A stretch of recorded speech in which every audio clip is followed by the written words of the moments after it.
મિત્રો, કેમ છો? અમે અત્યારે દ્વારકા છીએ.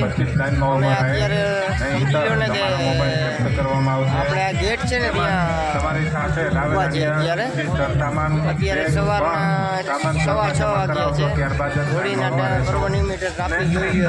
આવતી વખતે તમારા બૂટ ચપ્પલ જે બારે કાઢીને જ આવશો. તમારી આજુબાજુમાં અમે ગોળથી કાંઠે ઊભા છે. તમારા મોબાઈલ પર્સ અને વસ્તુઓ સાચવીને રાખો. તમે દર્શન માટે એટલી ટ્રાફિક છે સવારના પરમાં. બાકી ઠાકરની દયા કહેવાય ને. આસપાસ જોવા કે સ્નાન કરવા જતા શ્રદ્ધાળુઓને વિનંતી કે પોતાનો સામાન છૂટો ના રાખે. આવા નવા બ્લોગ તમારી માટે લઈ આવતા રહેશું. અમારા નીતિનભાઈ છે. કેમ છો નીતિનભાઈ? મજામાં? બાકી તો ઠાકરને લેરવો એટલે પછી ગઈ ઘટે જ નહીં ને, એવું છે અત્યારે. આજે કીધું કે હાલો તો દ્વારકા જઈ આવીએ અમે. આજે દ્વારકામાં કૌશિક ભરવાડ આવેલો હતો, પિન્ટુ ભરવાડ.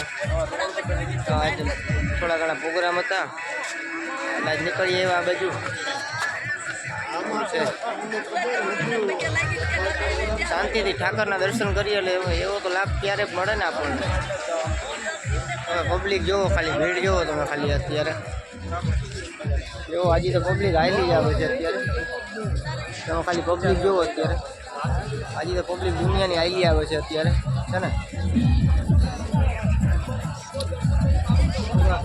આ બધી ઠાકરની મેર કહેવાય. આપણે ભગવાન સિવાય તો કશું થતું નથી અત્યારે, એવું છે બધી અત્યારે.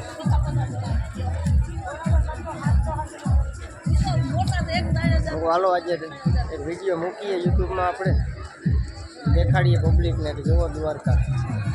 સવારના 6:15 વાગ્યા છે અત્યારે. આજે દ્વારકાનો નાઇટ વ્યૂ અમે પણ આવી ગયા હતા, તો દ્વારકાનો નાઇટ વ્યૂ આજે દેખાડી દઈએ પબ્લિકને. જોઈએ તો બધી સારું. તો અત્યારે આટલો જ બ્લોગ બનાવશું, જાજો નથી બનાવતા. સપોર્ટ કરજો અમને.